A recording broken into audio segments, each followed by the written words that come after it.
Si por ahí hay alguien que, que se conecta después y no me doy cuenta, me avisan, ¿está bien? Para poder agregarle.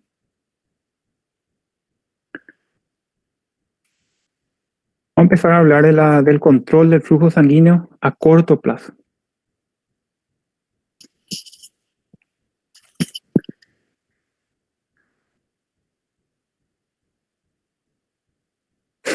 Vamos a ir adquiriendo conceptos sueltos para poder entender más adelante, ¿está bien?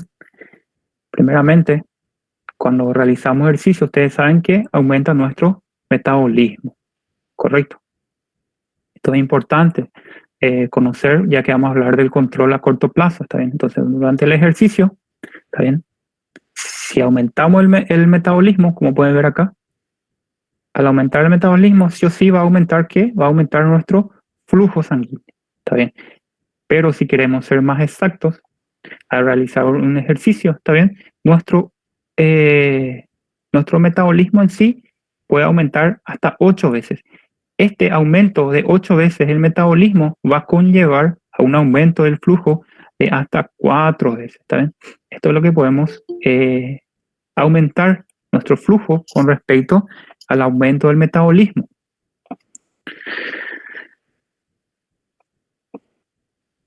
Otro factor importante es el oxígeno, como vamos a ir viendo más adelante, ¿está bien? Entonces la poca disponibilidad del oxígeno va a incrementar también el flujo sanguíneo, ¿está bien? Si tenemos poco oxígeno, vamos a aumentar nuestro flujo sanguíneo, ¿está bien?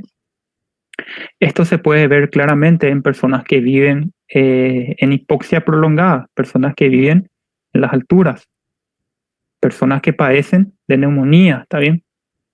Intoxicación por monóxido de carbono o intoxicación por cianuros, ¿está bien? Estas personas tienen poca cantidad de oxígeno, ¿está bien? A la respuesta, a la poca cantidad de oxígeno, vamos a tener un aumento del flujo sanguíneo, ¿está bien? Perfecto, entonces aumentando el metabolismo, aumentamos el flujo sanguíneo. Esto todo a corto plazo, ¿está bien? A una disminución del oxígeno, vamos a dar respuesta, incremento también del flujo sanguíneo, ¿correcto? Existen dos teorías en el control del flujo sanguíneo. Uno es la teoría vasodilatadora y otro es la teoría de falta de oxígeno. Correcto, entonces tenemos dos teorías para el control a corto plazo del flujo sanguíneo. La teoría vasodilatadora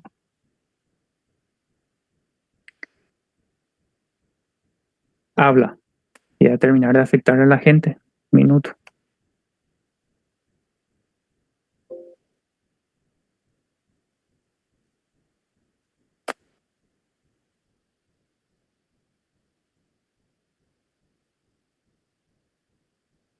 Voy a entrar de 10 en 10 minutos para ver si no hay nadie, está bien, para que no interrumpa tanto la clase.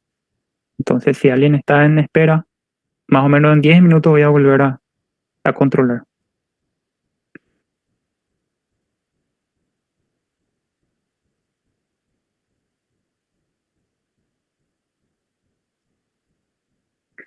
La teoría vasodilatadora. Muy bien. La teoría vasodilatadora dice que a mayor metabolismo, ¿está bien? A un mayor metabolismo o a una menor disponibilidad de oxígeno, lo que el aumento del metabolismo también va a producir, ¿correcto? La menor disponibilidad de oxígeno y nutrientes, no solo oxígeno y nutrientes, va a dar una mayor formación de sustancias vasodilatadoras en las células, ¿está bien? Entonces, un mayor metabolismo o una menor disponibilidad de oxígeno tisular va a dar la formación a la producción, ¿verdad?, de sustancias vasodilatadoras a través de las células, ¿está bien? ¿Y cuáles son las sustancias vasodilatadoras que conocemos? La adenosina, ¿correcto? El CO2, el hidrógeno, la histamina, el potasio, ¿correcto? Estas sustancias vasodilatadoras van a actuar, ya saben, a nivel arteriolar o a nivel de las metaarteriolas o de los esfínteres precapilares, lo que comunican, ¿se acuerdan? Las metaarteriolas ya con los capilares, ¿correcto? Entonces estas sustancias actúan a este nivel, ¿correcto? Para producir una vasodilatación, ¿correcto? Relajar el músculo liso que poseen las arteriolas, las metaarteriolas y los esfínteres precapilares, y al realizar la vasodilatación aumentar nuestro flujo sanguíneo, ¿correcto? Entonces la primera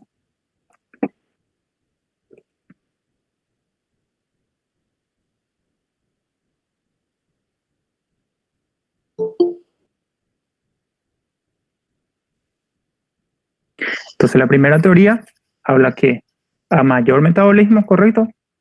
Mayor metabolismo sí o sí lo vamos a tener una menor disponibilidad de oxígeno, ¿correcto? El metabolismo aumentado consume mayor cantidad de oxígeno, entonces a mayor metabolismo, menor cantidad de oxígeno, ¿correcto? Solamente que no solo el oxígeno depende de la teoría vasodilatadora, también depende de algunos nutrientes, como vamos a ver más adelante, ¿está bien? Muy bien, entonces a menor cantidad de oxígeno, mayor va a ser la velocidad de formación de sustancias vasodilatadoras. Estas son las sustancias vasodilatadoras, ¿está bien? Estas sustancias van a actuar a nivel arteriolar, van a producir la vasodilatación, ¿correcto? Van a disminuir van a relajar el músculo liso, ¿correcto? Que se encuentran a nivel arteriolar principalmente, y por ese modo aumentar el flujo sanguíneo. La otra teoría es la teoría de falta de oxígeno.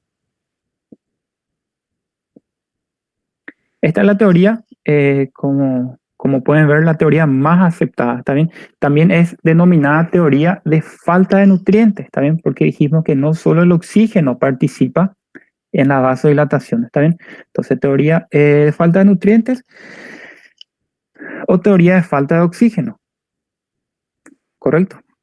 ¿Y cómo ocurre esto? Bueno, acá tenemos una cantidad óptima de oxígeno, aumento de oxígeno tisular. Al aumento del oxígeno tisular, el músculo que se encuentra a nivel de las arteriolas va a contraerse, ¿correcto? Al contraerse, disminuye el flujo, ¿correcto? Ahora, a una falta de oxígeno, a una menor cantidad de oxígeno, el músculo es incapaz de contraerse. El músculo necesita de oxígeno para contraerse. El oxígeno es el que va a generar ATP, ¿correcto? Como pueden ver acá. Para la contracción de nuestro músculo liso, ¿correcto? Entonces, cuando hay falta de oxígeno, el músculo es incapaz de contraerse, entonces se dilata este músculo, ¿correcto? Y al dilatarse este músculo, aumenta el flujo. Esta es la teoría de falta de oxígeno. Que cuanto menor es la cantidad de oxígeno, cuanto menor la cantidad de oxígeno, este músculo va a ser menos capaz de contraerse y va a producir una mayor vasodilatación por ende. ¿Correcto? Muy bien. Y para la contracción, tengan en cuenta nomás esto, para la contracción del músculo liso, que se encuentra a niveles arteriolas, que va a controlar nuestro flujo sanguíneo, no se necesita no solamente oxígeno, ¿está bien? También se necesitan sustancias, también como la glucosa, aminoácidos, ácidos grasos, también principalmente, que van a degradarse, van a pasar por la glucólisis, también, y van a convertirse en ATP o en el ciclo de Krebs, ¿correcto? Y el ATP es el que va a utilizar este músculo para ejecutar su golpe de potencia y contraerse, ¿correcto? De este modo, controlando el flujo sanguíneo. Hay otro concepto que tienen que saber, que es la hiperemia activa y la hiperemia reactiva. La hiperemia nada más, si hablamos de hiperemia, es aumento de flujo de sangre en un tejido o en un órgano. Aumento de sangre, aumento de llegada de sangre o aumento de flujo de sangre a un tejido o un órgano, es hiperemia. Ahora, la hiperemia reactiva. ¿A qué nos referimos cuando hablamos de hiperemia reactiva? Imagínense acá un vaso que recibe un flujo sanguíneo X, flujo sanguíneo normal, ¿correcto? Ahora, por algún motivo este vaso se obstruye y no pasa más sangre hacia este tejido. Correcto. Ahora, cuando se desobstruye, se vuelve a desobstruir este vaso obstruido. Correcto. El flujo va a aumentar de aproximadamente entre 4 a 7 veces. Correcto. Y este aumento, como pueden ver acá en el gráfico, este aumento a una respuesta a la oclusión de la arteria es denominada hiperemia reactiva. ¿Correcto?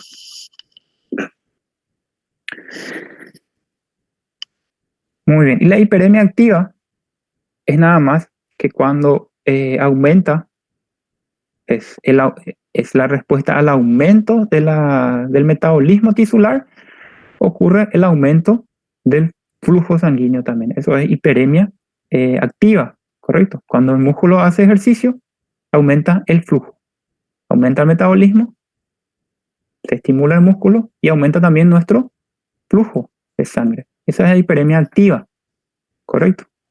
También el cerebro con aumento de la actividad mental. Aumenta el flujo de llegada de sangre al cerebro.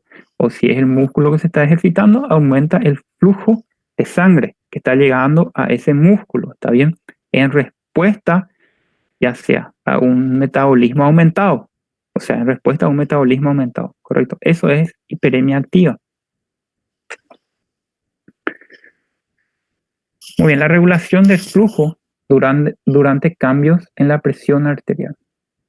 Ustedes pueden fijarse que cuando aumenta la presión arterial en cualquier tejido, ¿saben? Hablemos de cualquier tejido, inmediatamente el flujo sanguíneo va a aumentar.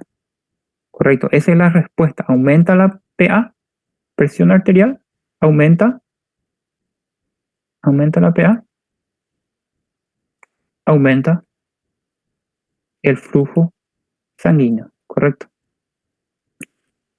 Por un aumento de la presión arterial, entonces, aumenta el flujo sanguíneo en cualquier tejido. ¿Está bien? Solamente que el aumento del flujo sanguíneo, ¿está bien?, estimulado por la presión arterial, solo dura unos minutos, ¿correcto? Dura muy poco tiempo. Entonces pueden fijar acá en el gráfico, si aumenta la presión arterial en un corto periodo de tiempo, el flujo sanguíneo va a aumentar, ¿correcto? Pero si esta presión arterial es sostenida en el tiempo, ¿correcto?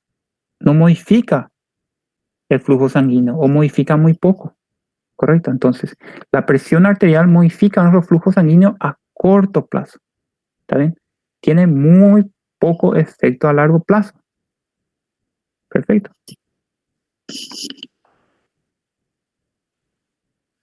A esto vamos a llamarle autorregulación, ¿correcto? Y la autorregulación también se puede explicar mediante dos teorías, la teoría metabólica y la teoría miógena. Sobre la teoría metabólica, ¿cómo sería la teoría metabólica? Cuando hay un aumento de la PA, correcto, como habíamos dicho, listo, aumento de la presión arterial, acá se bombea con mayor fuerza la sangre, correcto, con mayor presión, aumenta la presión arterial. Este aumento de presión, aumento de llegada de sangre, aumento de flujo, va a proporcionar mayor cantidad de oxígeno, ¿correcto? Y a su vez, este aumento de la presión va a limpiar, ¿está bien?, este tejido de las sustancias vasodilatadoras, ¿correcto? Por presión va a lavar, ¿está bien? Entonces va a provocar una vasoconstricción de nuestro vaso, ¿correcto? Y esta vasoconstricción del vaso va a permitir el retorno del flujo a la normalidad, ¿correcto? Por eso la presión arterial no modifica el flujo sanguíneo a largo plazo, ¿correcto? Porque al aumentar la presión arterial, ¿qué producimos? Producimos un flujo, ¿correcto? Un flujo a mayor presión, ¿correcto? Mayor cantidad de sangre llega al vaso y consigo traer sustancias como el oxígeno y nutrientes que son útiles para la constricción. Son sustancias vasoconstrictoras, ¿correcto? El oxígeno y los nutrientes el músculo liso utiliza para generar ATP y así producir la vasoconstricción y así regular el flujo sanguíneo, ¿correcto? Como habíamos visto. Entonces también este aumento de flujo va a lavar este vaso, ¿correcto? Las sustancias vasodilatadoras, como el dióxido, ¿correcto? Que es una sustancia vasodilatadora. Entonces por arrastre va a lavar este vaso, ¿correcto? Y va a liberar de las sustancias vasodilatadoras, ¿correcto? En un tiempo prolongado. Entonces por ese motivo la presión arterial a largo plazo no regula el flujo sanguíneo, ¿correcto? Y todo esto, ya sea la llegada de oxígeno, ¿también? Que se utiliza para la vasoconstricción, como la salida de las sustancias vasodilatadoras por arrastre, por lavado, va a producir la vasoconstricción y el retorno de nuestro flujo sanguíneo a la normalidad. Esa es la teoría metabólica de la autorregulación del flujo sanguíneo con respuesta a la presión arterial. ¿Correcto? Como nos fijamos en este gráfico, tiene poco efecto a largo plazo, comparando la presión arterial con su flujo sanguíneo. Pero tiene un efecto potente a corto plazo. ¿Correcto? Puede modificar incluso un 30% de nuestro flujo sanguíneo, ¿está bien? La presión arterial a corto plazo. Muy bien. Y la teoría miógena dice que cuando hay un aumento de la presión arterial, aumento de la PA, este aumento de la PA produce una fuerza de choque mayor contra las paredes de este vaso. Produce un estiramiento de este vaso, ¿está bien? La sangre choca contra las paredes de este vaso y produce el estiramiento de este vaso. El estiramiento de este vaso produce la despolarización, correcto, de los músculos, el músculo liso que se encuentra en la túnica media de nuestro vaso. Esta despolarización permite la entrada de calcio. Esta entrada de calcio va a favorecer a la contracción de nuestro músculo liso y por ende la regulación del flujo sanguíneo, ¿correcto?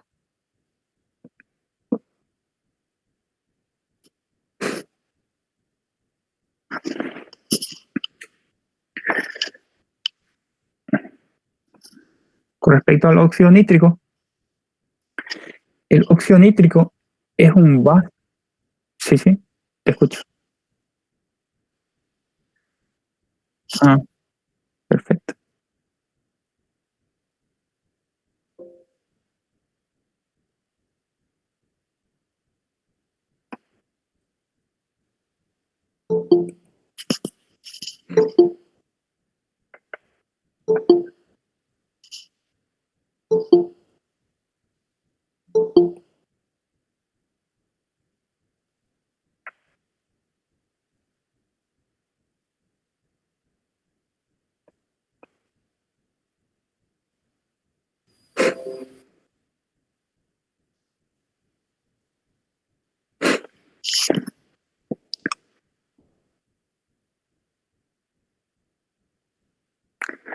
Bueno, seguimos. Con respecto al óxido nítrico, te tienen que saber que el óxido nítrico es un vasodilatador, ¿está bien? Pero este óxido nítrico es liberado por células endoteliales sanas. Correcto, vasodilatador liberado por células endoteliales sanas. Acá está nuestro vaso sanguíneo, sus tres capas, ¿está bien? ¿Se acuerdan? Túnica externa, luego la túnica media, donde se encuentra el músculo liso, y luego la túnica íntima, ¿correcto? Donde está el endotelio, ¿correcto? Donde se encuentran las células endoteliales. En el endotelio se encuentran estas células, las células endoteliales. Estas células endoteliales van a secretar óxido nítrico o endotelina. Óxido nítrico cuando estas células están sanas y endotelina cuando estas células endoteliales sufren algún daño. ¿Correcto? Óxido nítrico o endotelina. Muy bien. Retomando, el óxido nítrico entonces es un vasodilatador, ¿correcto? Liberado por estas células, están acá, células endoteliales sanas, ¿correcto? Y es el factor de relajación más importante, ¿está bien? ¿Cómo ocurre cómo ocurre la relajación, la vasodilatación del músculo liso mediado por el óxido nítrico. Cuando la sangre pasa por el vaso sanguíneo con mayor fuerza, con mayor presión, ¿está bien? Produce una fuerza de cizallamiento, ¿está bien? Ejerce una fuerza contra las paredes del vaso. A esta fuerza es llamada fuerza de cizallamiento. Esta fuerza de cizallamiento activa a la óxido nítrico sintasa. Esta enzima acá, la óxido nítrico sintasa, correcto. Esta óxido nítrico sintasa lo que produce es a nivel de las células endoteliales, correcto, a nivel de la túnica íntima, va a agarrar el oxígeno y va a juntar con la arginina, correcto, para producir lo que es el óxido nítrico. El óxido nítrico a su vez difunde hacia el tejido, hacia la túnica media, donde se encuentra el tejido muscular, y activa a la guanilato ciclasa. Correcto. Esta guanilato ciclasa es la que media la conversión de GTP en GMP. Correcto. Y por ende, la producción de la relajación de nuestro músculo liso. Correcto. Entonces, cuando hay un aumento de la PA, hay una fuerza mayor sobre las paredes de nuestro vaso. Esta sangre ejerce una fuerza mayor sobre las paredes del vaso. Esta fuerza es llamada fuerza de cizallamiento. Ustedes se fijan acá, esta es la luz de nuestro vaso, ¿correcto? En la luz de nuestro vaso se encuentran estas células, las células endoteliales, ¿correcto? Esas células endoteliales perciben ese aumento de fuerza, esa fuerza de cizallamiento, ¿correcto? Y esa fuerza de cizallamiento activa una enzima, que es la óxido nítrico sintasa. Correcto. Esa óxido nítrico sintasa es la que agarra el oxígeno y junta con la arginina para producir el óxido nítrico. A su vez, el óxido nítrico activa la guanilato ciclasa, la que va a mediar la conversión de GTP a GMP, produciendo de este modo la relajación del músculo liso. Y por ende, la regulación de nuestro flujo sanguíneo. Correcto. No terminar de afectarle a la gente.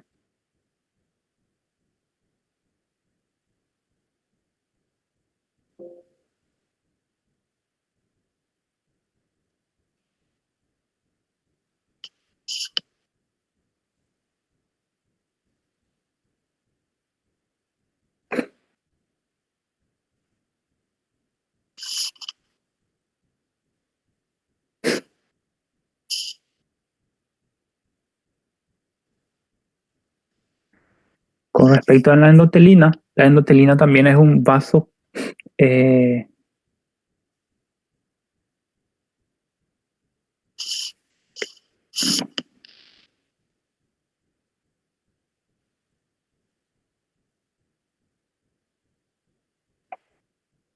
acá está mal escrito, está bien. La endotelina, voy a corregir acá. La endotelina es un vaso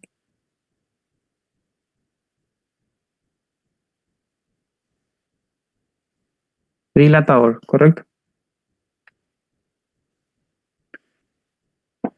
Liberado por las células endoteliales dañadas en este caso, ¿está bien? El óxido nítrico es liberado por las células endoteliales sanas y la endotelina por las células endoteliales dañadas, ¿está bien? La principal función de la endotelina es la de evitar hemorragia, ¿está bien? En arterias de pequeño calibre, ¿está bien? No más de 5 milímetros de diámetro. En caso de que estas mismas se lesionen.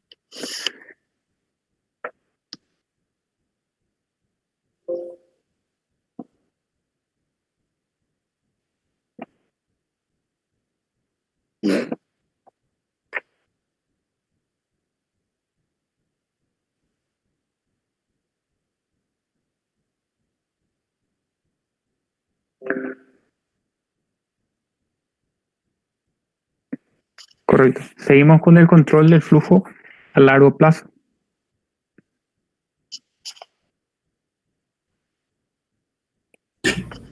Profesor, Sí, sí, entonces, cuando tenemos una falta de oxígeno, tenemos un aumento en el flujo y con claro, el aumento del flujo una vasodilatación y una menor frecuencia cardíaca. sí, Pero con el aumento de la presión también puede aumentar el flujo sanguíneo, pero aumenta a aumenta corto, también, sí, a pero a corto corto plazo. plazo. Ujú. Pero después ocurre una vasodilatación de nuevo, nuevamente. Sí, ¿Exacto? perfecto. Lo que el, ya volver acá. Perfecto, está como estás pensando.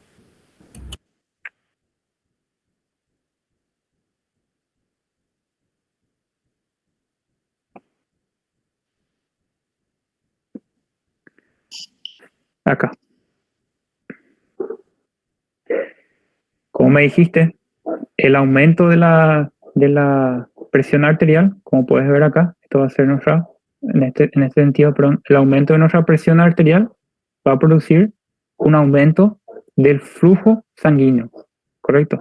Pero esto solamente a corto plazo, ¿correcto? A largo plazo tenemos dos teorías que explican la regulación del flujo sanguíneo con respecto a la presión arterial. Como habíamos visto, uno es la teoría metabólica, que cuando aumenta la presión arterial, correcto, explica cómo es que el flujo sanguíneo no aumenta a largo plazo. Y explica de la siguiente manera, ¿está bien? El aumento de la presión arterial, voy a aumentar acá.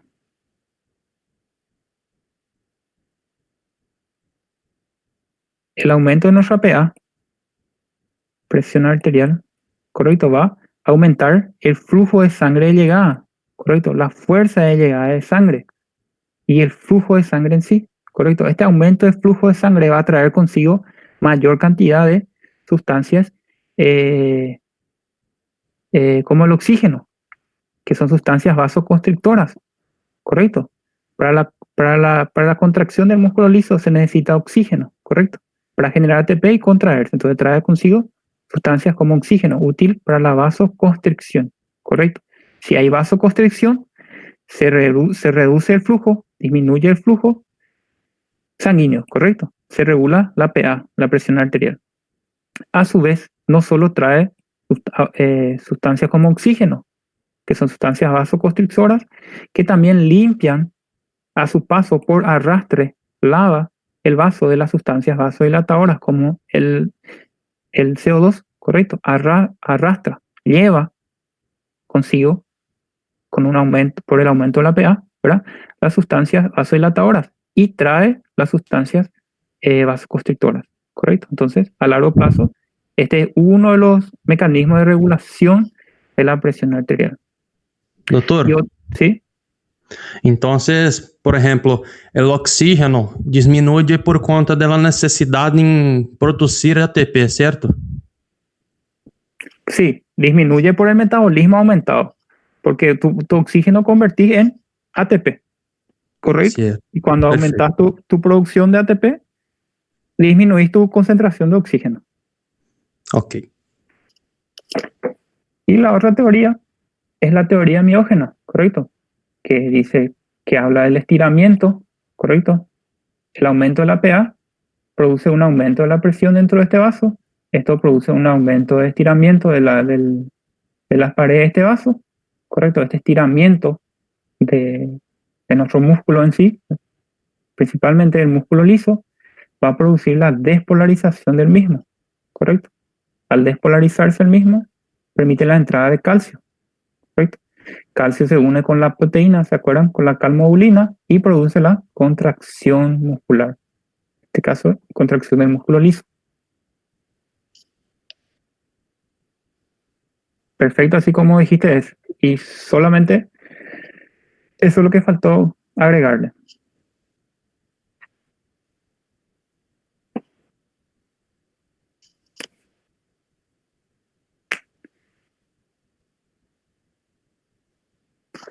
Siguiendo, como pudieron ver, la regulación del flujo sanguíneo con cambios de la presión arterial es muy efectiva, pero efectiva a corto plazo, ¿correcto?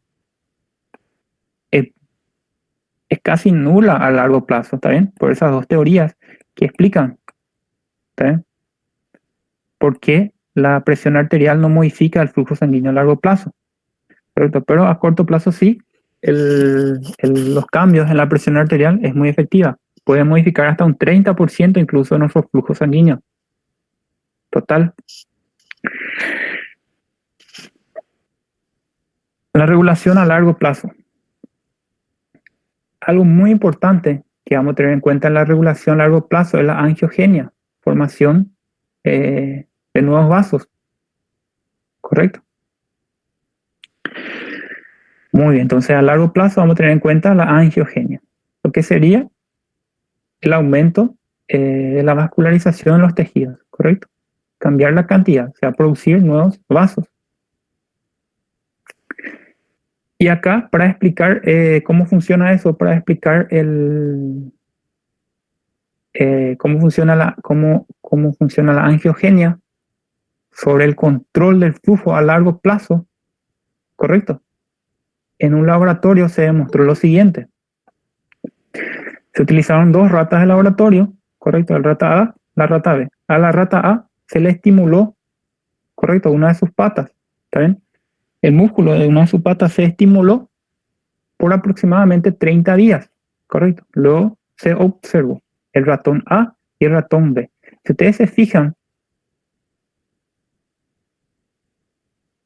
la vasculatura, estos son los capilares, ¿correcto? Si ustedes se fijan, la vasculatura del ratón A y el ratón B, cómo se modificó, ¿correcto? La vasculatura del ratón B por la estimulación que sufrió, ¿está bien? Entonces, algo muy importante en la regulación de nuestro flujo a largo plazo va a ser la angiogenia, ¿correcto? A largo plazo lo que se produjo fue un aumento de los capilares, ¿correcto? Para compensar el aumento del flujo sanguíneo, ¿correcto?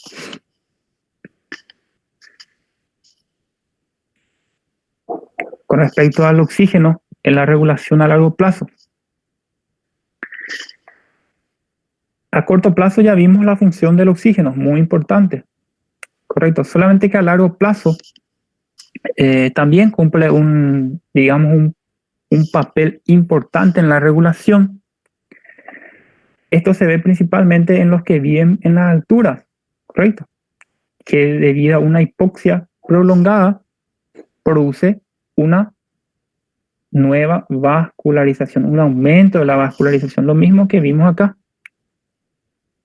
Aumentó el metabolismo, se le estimuló, aumentó el metabolismo, aumentó la necesidad del tisular de oxígeno y por ende aumentó la producción de nuevos vasos, aumentó la angiogenia, ¿correcto? Y es lo que ocurre también en los que viven en la altura, ¿correcto? Aumenta la formación de nuevos vasos, aumenta la vascularización debido a la hipoxia que conviven, ¿saben? En que ellos conviven. Aparte de esto, también puede ocurrir lo contrario. Lo que tenemos siempre como ejemplo, ¿está bien? El recién nacido que se le coloca en la incubadora, ¿correcto? Se le coloca en la incubadora, o sea, tiendas de oxígeno, ¿verdad? Y se le tiene con un exceso de oxígeno, ¿está bien? Este exceso de oxígeno a que está sometido este bebé no va a permitir la formación de nuevos vasos, no va a permitir el desarrollo de los vasos, ¿correcto? No va a permitir la angiogenia, no va a estimular la angiogenia, porque la angiogenia se estimula con la falta de oxígeno, ¿correcto?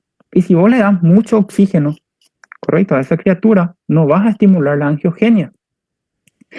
¿Y qué puede producir esto? Imagínate que esta criatura no tengan los vasos necesarios, ¿correcto?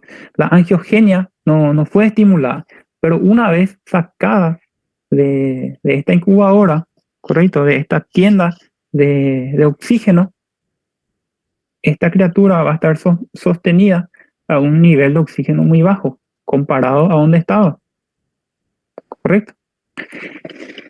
Y va a producir un incremento exagerado de nuevos vasos, correcto. Va a producir va a estimular en ese caso la angiogenia, pero de forma exagerada, correcto, porque le sacamos de un lugar donde no se estaba produciendo la angiogenia porque había excesiva cantidad de oxígeno. Ahora le colocamos en otro escenario, le sacamos de la incubadora, el niño ahora está con nivel de oxígeno muy bajo comparado con con esa tienda de oxígeno, correcto. Entonces va a estimular de forma repentina y de forma exagerada la angiogenia, correcto. Va a producir un aumento exagerado de la producción de nuevos vasos. Esta producción exagerada de nuevos vasos va a producir que los vasos, por ejemplo, de la retina, invaden la cámara posterior, o sea, el humor acuoso, correcto. ¿Qué puede producir invadiendo el humor acuoso? La cámara posterior del ojo en la criatura puede producir ceguera, ¿está bien? Esta ceguera en el niño es conocida como la fibroplasia retrolental, correcto. Entonces hay que llevar en cuenta. No es solamente colocarle a la criatura dentro de una incubadora con oxígeno aumentado, correcto.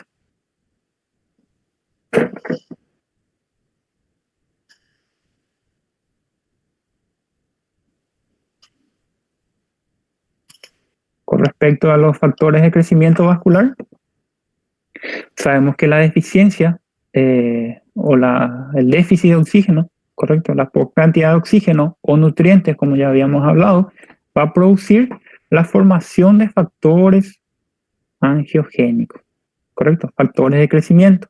Conocemos 4 factores de crecimiento: factor de crecimiento endotelial vascular, el de crecimiento de fibroblastos, el derivado de plaquetas y la angiogenina.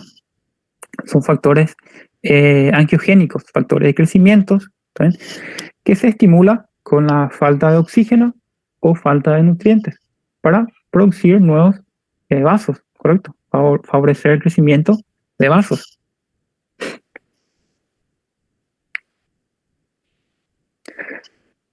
Muy bien. Otra cosa muy importante, el flujo sanguíneo a largo plazo está determinado por el nivel máximo de flujo, correcto. Como pueden ver, el nivel máximo de flujo necesario. Esto determina el flujo a largo plazo. ¿Cómo sería eso? Perfecto. El ejercicio intenso, si estamos ante un ejercicio intenso, no importa el tiempo, ¿está bien? Puede ser 1 minuto, 10 minutos, 1 hora. El ejercicio intenso va a producir el flujo de sangre máximo, nivel de flujo de sangre máximo. Correcto. Este nivel de flujo máximo de sangre es lo que va a producir la formación de los factores angiogénicos que vimos recién para aumentar la vasculatura. Correcto. Para producir la vasculatura. Aumento de la vasculatura. Esto es importante para mantener siempre el flujo de sangre adecuado. Correcto. Porque hay veces, si nosotros realizamos un ejercicio intenso, correcto, este ejercicio intenso, al estar sometido a un nivel máximo de flujo sanguíneo, ya va a producir la formación de nuevos vasos, ¿está bien? Para un eventual episodio posterior, correcto. Entonces, si en un posterior episodio nos sometemos a un mismo ejercicio intenso, nuestro cuerpo ya va a estar adaptado, correcto, para mantener la cantidad de sangre adecuada, correcto, para no hacerle faltar flujo a nuestros tejidos. Pero sin embargo, el ejercicio moderado no produce el flujo, o sea, produce un nivel medio de flujo, no produce el nivel máximo de flujo. El nivel medio de flujo lo produce la formación de factores angiogénicos. Entonces, para la formación de factores angiogénicos necesitamos el nivel máximo de flujo, ¿correcto? ¿Qué conseguimos con un ejercicio intenso? ¿Correcto? No importa el tiempo que lleve el ejercicio, ¿correcto? Puede ser 1 minuto, 10, 1 hora, ¿está bien?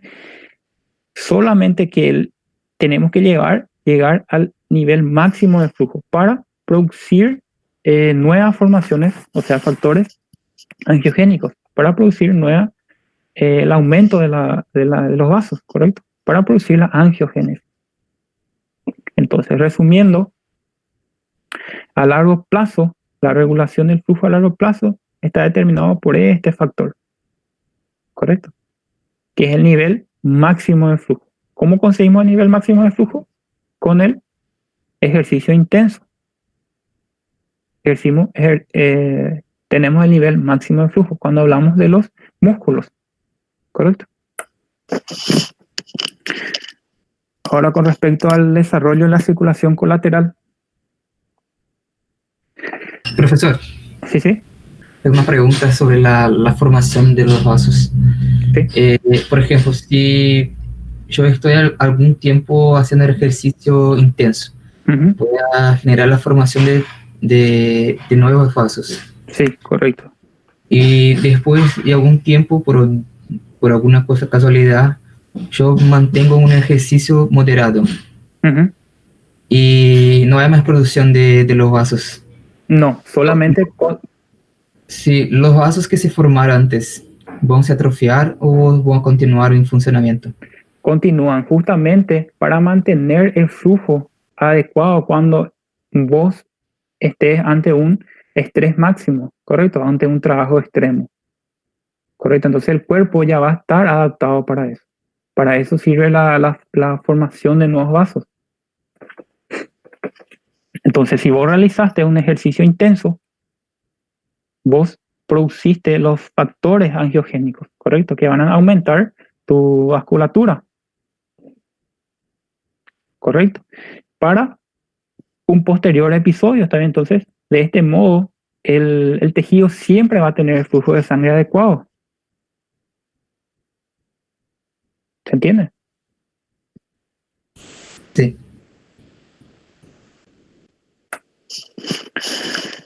Con respecto a la circulación colateral. La circulación colateral también nos importa al hablar de la regulación a largo plazo. ¿Cómo colabora la circulación colateral? La circulación colateral va a colaborar de la siguiente forma. Imagínense la obstrucción. Voy a cambiar de color. Imagínense la obstrucción de nuestro vaso.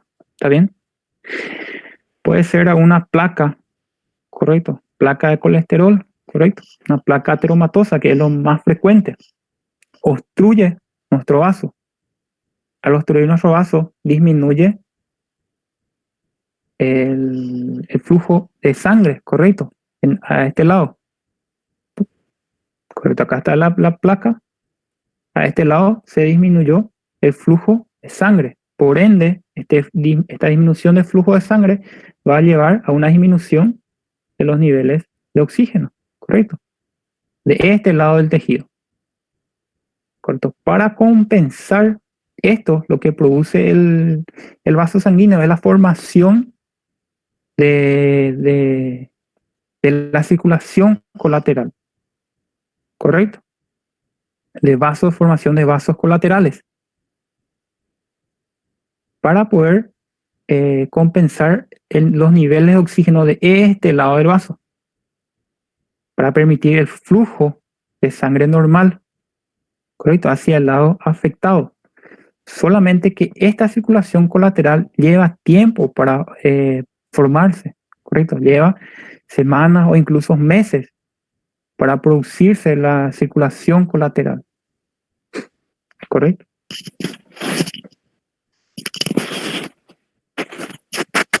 Con respecto a la remodelación vascular. La la remodelación vascular va a ser la respuesta adaptativa, ¿verdad? Cómo va a adaptarse nuestros vasos a los cambios de la presión arterial y del flujo sanguíneo. Correcto. Un vaso pequeño sufre una remodelación diferente a un vaso grande, de gran calibre. El vaso pequeño, a un aumento de la presión arterial, solamente se contrae. Correcto.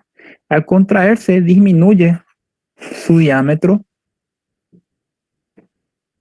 luminal dentro de la luz, por ende disminuye el flujo sanguíneo, correcto, y de esta forma regula la presión arterial, correcto. A esto llamamos remodelación eutrófica de los vasos, y solamente los vasos pequeños sufren este tipo de remodelación. Con respecto a los vasos grandes carecen de musculatura, correcto. Entonces no pueden contraerse en respuesta a un aumento de la presión arterial, correcto. Entonces, para regular este aumento de la presión arterial, correcto, para poder soportar este aumento de la presión arterial, lo que hace este vaso de gran calibre es distenderse, aumentar su diámetro luminal. Se distiende y estimula la formación de colágeno, la fibronectina, que van a reforzar las paredes, hacen más fuerte, más rígida esta pared, correcto, con la producción de estas proteínas. Aumenta su diámetro luminal y empieza a secretar proteínas, ¿está bien? Para reforzar estas paredes, porque se está distendiendo, correcto, se está aumentando este vaso, está distendiendo para soportar este aumento de la presión arterial. Y a esto conocemos como remodelación hipertrófica, correcto, es lo que produce la hipertensión arterial crónica. Correcto, la hipertensión arterial crónica produce la remodelación hipertrófica. Y esto conlleva a la rigidez de los vasos. Los vasos se vuelven más rígidos, correcto, por la proteínas, por el aumento de las proteínas, fibronectina, colágeno, ¿está bien? Que van a reforzar las paredes de este vaso, porque se va a ir distendiendo. Y a su vez va a producir una rigidez de estos vasos. Correcto, va a disminuir la compliancia y va a conllevar a todo lo que habíamos hablado.